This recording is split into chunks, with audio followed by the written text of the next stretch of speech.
بسم الله والصلاة والسلام على سيدنا محمد وعلى آله الطيبين الطاهرين وأصحابه المختارين. السلام عليكم ورحمة الله وبركاته. Through this lecture, we are going to talk about the fluid resuscitation in postpartum hemorrhage. The rule is rule. This fluid resuscitation could be used in antepartum hemorrhage, in severe bleeding due to the abruption placenta or due to the abortion or due to the ectopic pregnancy. But we will title it now due to the postpartum hemorrhage, as this is the title of the course. Before we start to talk about the fluid and the fluid resuscitation, we have to rehearse and review some of the physiology. Remember that 50 to 60% of the human body is fluids. And we're talking about the fluid inside the body. 1/3 will be extracellular fluids and 2/3 will be intracellular fluids. Out of this 1/3 intracellular extracellular fluids, 20% in the plasma and 80% in the interstitial space.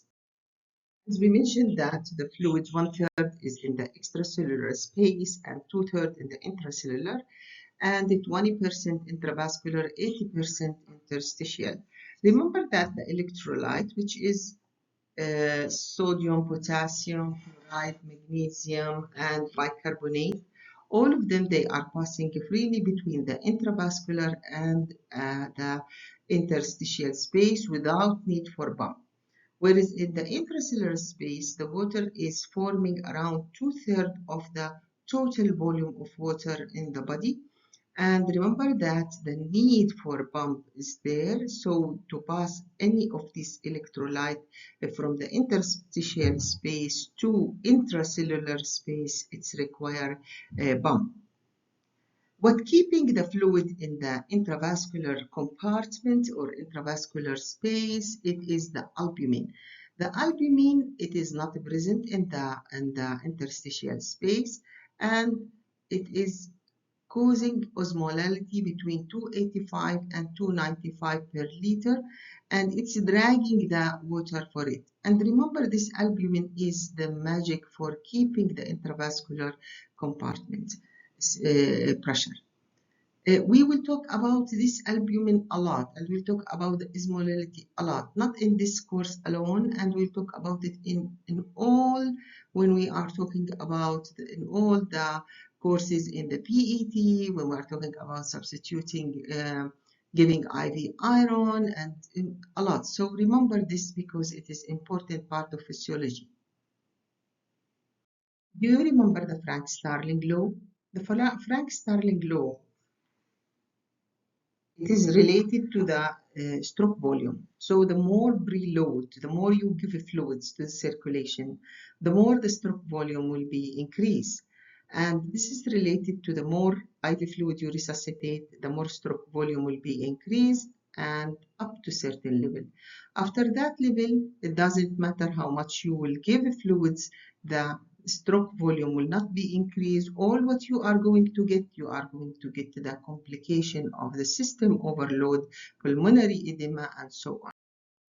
In fact, you have to remember the lethal triad. Severe blood loss, there will be coagulopathy due to the loss of the coagulating factor with the bleeding. There will be increase in the lactic acid in the blood, and we call it acidosis. And there will be decrease in the heart performance. And this is the three of them, we call them the lethal triad. The clinical indication of hypovolemia, we are looking for the vital sign, the bleeding between 500 and 1,500 cause increase in the heart rate. The bleeding more than 1,500 cc, it can cause reducing in the blood pressure due to the hypovolemia. And if the bleeding exceeds 2,500 cc, then there will be hypoperfusion and increase in respiratory rate. And hypovolemia, metabolic acidosis, will reduce urine output less than 0.5 milli per kg per hour. So in these cases, we are going to look for the heart rate, the blood pressure, and the respiratory rate, all the vital signs, including urine output. Our eyes should be on them when we are resuscitating the patient. Assessment and monitoring of the patient during the postpartum hemorrhage considered to be one of the most important steps in the management. You have to monitor the vital sign, the heart rate, the blood pressure, the respiratory rate, the urine output, as we elaborated in the previous lecture, to be able to know and estimate the blood loss. You look to the vital sign, you look to the patient itself, restlessness, agitation, lethargy, progressive hypoperfusion. Look to the pallor, the color, the clammy skin due to the sympathetic vasoconstriction. And then look by yourself in examination. We look to the vital sign, look for the examination, capillary refilling. If it is more than 2 seconds, that means there is massive blood loss, jugular venous pressure, low or non-visible, dry mouth membrane. And we will talk more about the monitoring during the resuscitation. Assessment and monitoring of the patient during the postpartum hemorrhage. Remember that early recognition, continuous monitoring, and prompt action can lead to reducing the complication.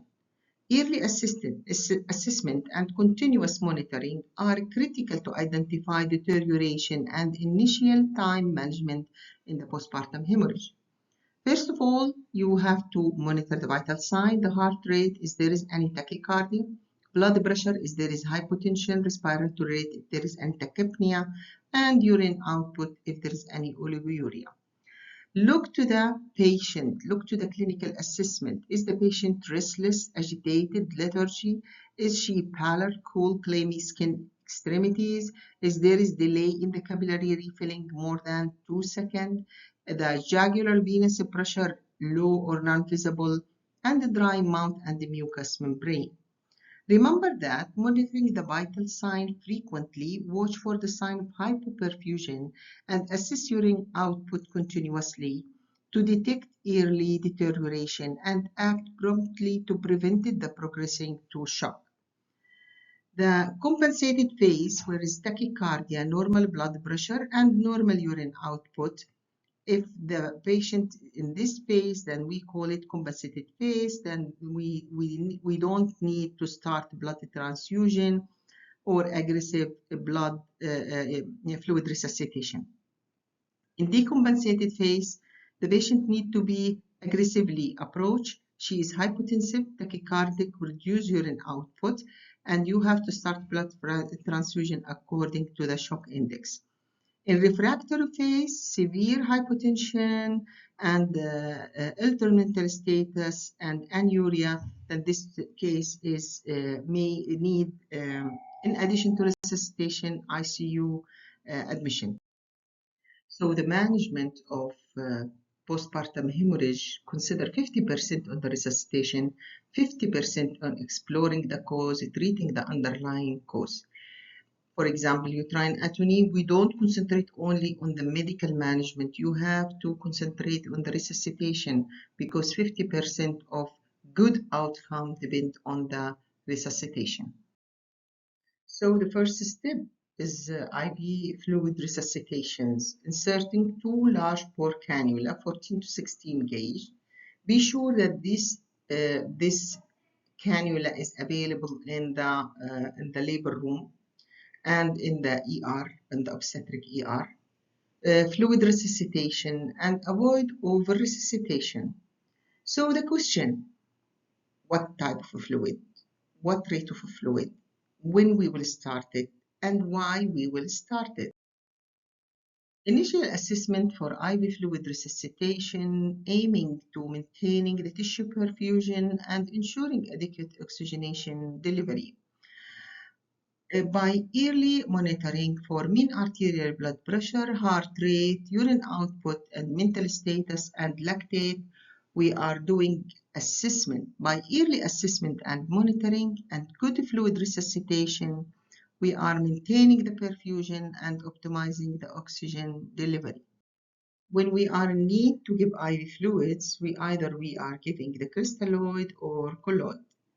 We will explain each type of fluids and what is the benefit and advantage and disadvantage of each. Also, we can give compatible blood, and if there is no available compatible blood or the patient she is in emergency situation, you can give O negative blood. As we mentioned that the fluid 1/3 is in the extracellular space and 2/3 in the intracellular, and 20% intravascular, 80% interstitial.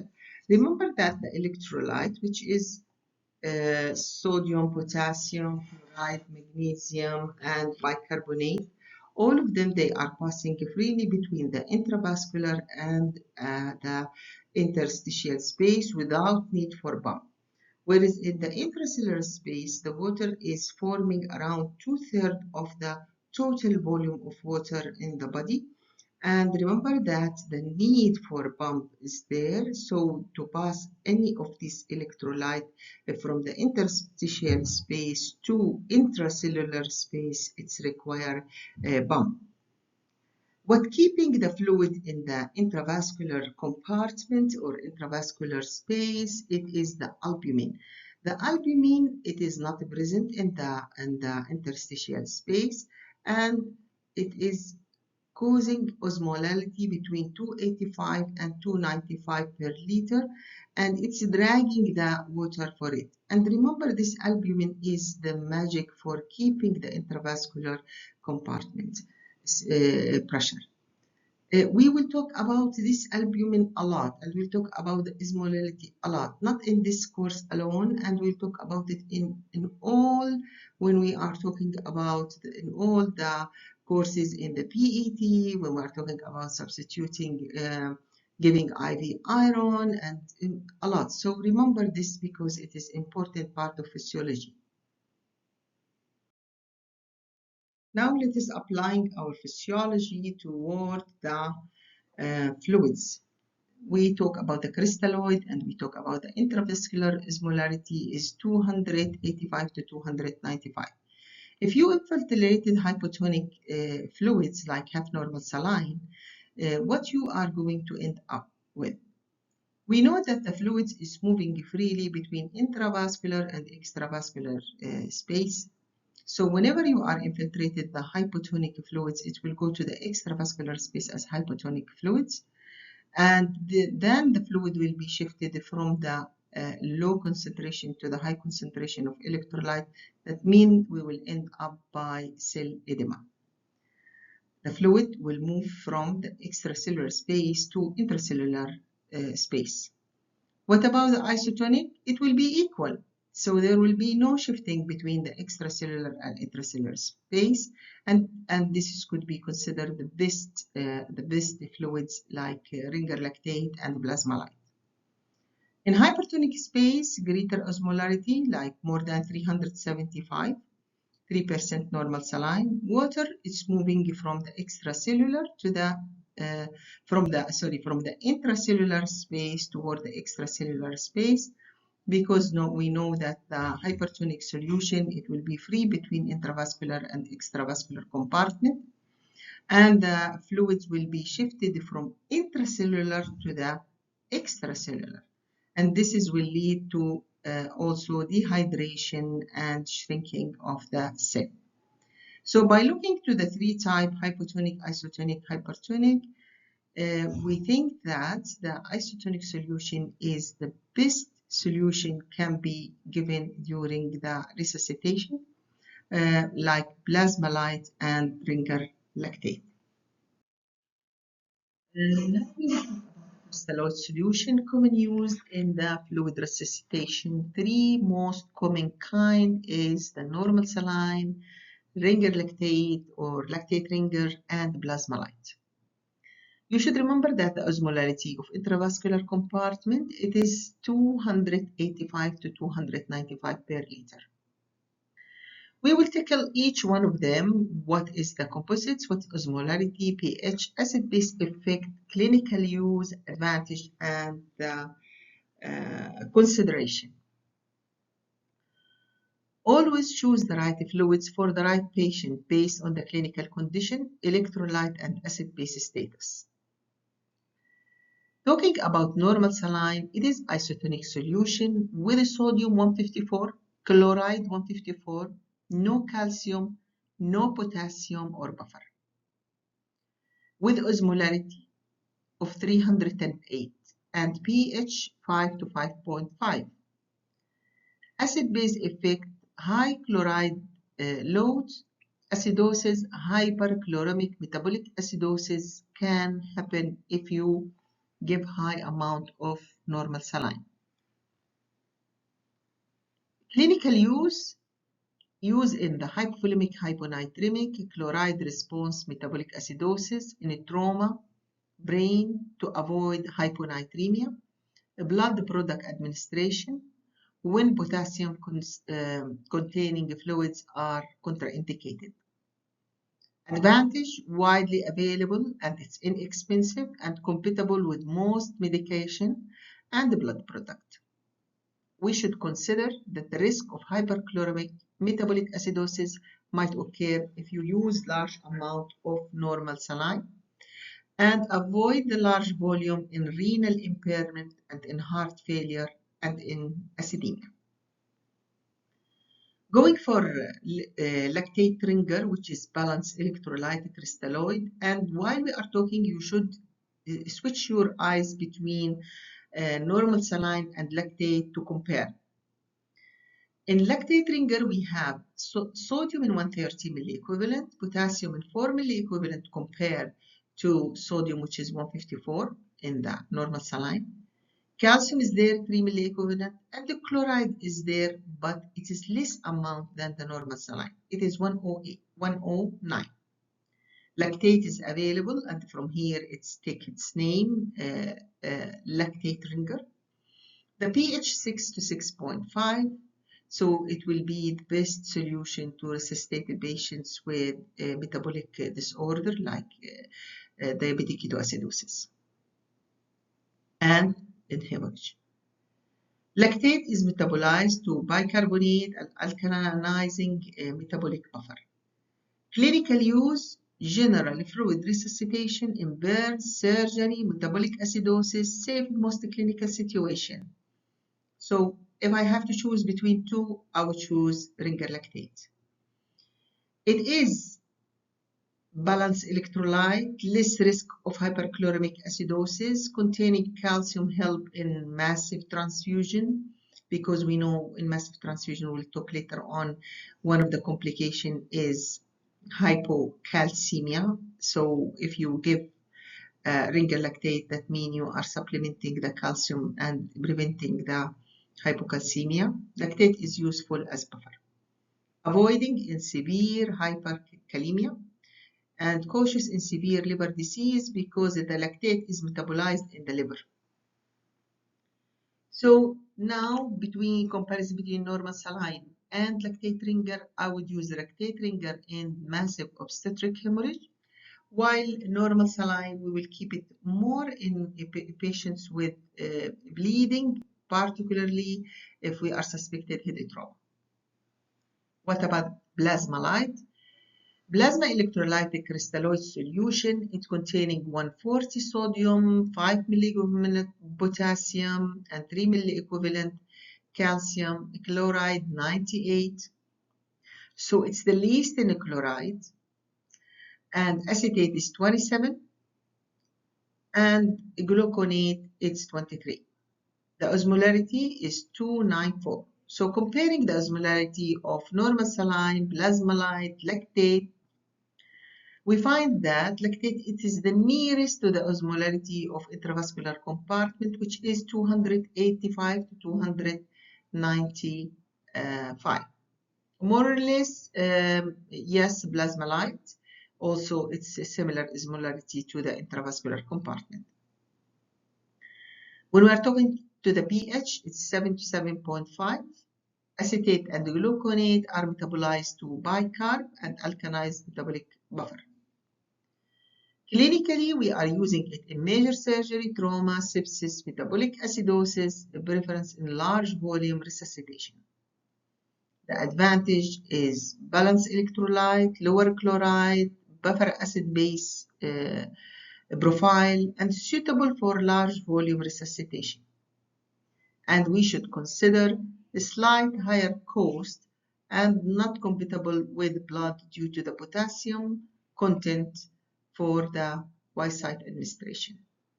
So again, summarize, if I have bleeding and I have massive blood transfusion, I will go with ringer lactate, except if the patient she's having liver impairment or liver disease. Ballast crystalloid, ringer lactate, and plasmalide are generally preferable for most patients with normal saline, maintaining important in a specific clinical situation.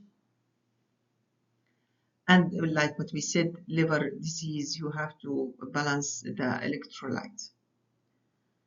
But remember that plasmalide is more expensive. It's around 3 to 4 times the price of ringer lactate. So if I need a resuscitation measure in the labor room, particularly in massive static hemorrhage, in a prophylactic for bleeding, I would go for ringer lactate as the first line of available crystalloid. We are shifting from a crystalloid to colloid. And when we are talking about the colloid, we are talking about the albumin and about the Hispanic strand. Choosing the right fluid for the right patient is mandatory. And when we are talking about albumin, we are talking about a human albumin, 5 or 25%. There is certain benefit for human albumin. It's effective plasma volume expander and restoring the intravascular oncotic pressure and expand circulating volume, maintaining oncotic pressure by helping retaining fluid in the intravascular compartment and reducing edema. Safe and well tolerated with low incidence of serious adverse reaction and anaphylactic, and no effect on the coagulation, does not interfering with the platelets function or coagulation effect, and useful in hypoalbuminemia, benefiting patients with liver disease, sepsis, burn, nephrotic syndrome. But it's not without harm. It's in addition to the high cost, it's limited evidence for mortality benefits, whereas there is no clear improvement in survival comparing with the crystalloid. Risk of fluids overloads may worsen the pulmonary edema in suspected patients, especially in patients with heart failure. And theoretical risk of the transmissions very low with the highly purified and screening, but remaining to be considered. Indicated when the albumin is preferred, sepsis with hypoalbuminemia, large volume, paracentesis, burn, liver cirrhosis, and hypovolemia with low oncotic pressure. Going for the dextran, it is effective plasma volume expander and longer intravascular retentions stay in the circulation longer with low cost and improving micro circulation and may reducing the blood viscosity in improving tissue perfusion. Available in large volume, useful when large volume resuscitation is required. Hispandextran, it is considered harms due to coagulation and bleeding risk because it's impaired the platelets function and adherence in increase the bleeding tendency. It's increased the renal toxicity, acute kidney injury, especially in the hypovolemic patients. Anaphylactic reaction is more. It's interfere with the blood cross match. At the same time, it's a prolonged effect and coagulation. So the indication where the Hispan may be used, acute hypovolemia, trauma surgery, short-term volume expansion when albumin is not available or blood is not available. So the contraindication in active bleeding or coagulation, which is applying to the postpartum hemorrhage, and known allergy to dextran and the patients with circulatory overload. So let us put the key to take home message. Albumin is safer profile, maintaining oncotic pressures, ideal for hypoalbuminemia and high risk patients, but costly. And it will be used whenever the blood is not available or it will be take a long time to be available.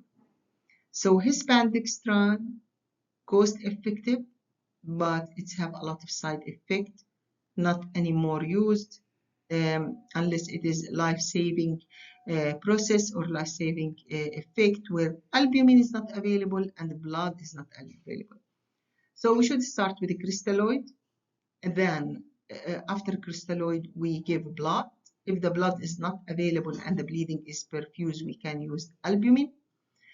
If albumin is not available, blood not available, then we can weigh risk-benefit ratio to use or not to use dextran, life-saving process.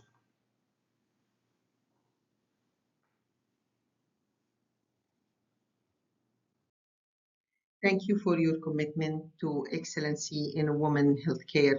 Together we are shaping safe care, improving outcome, and supporting every woman at every step.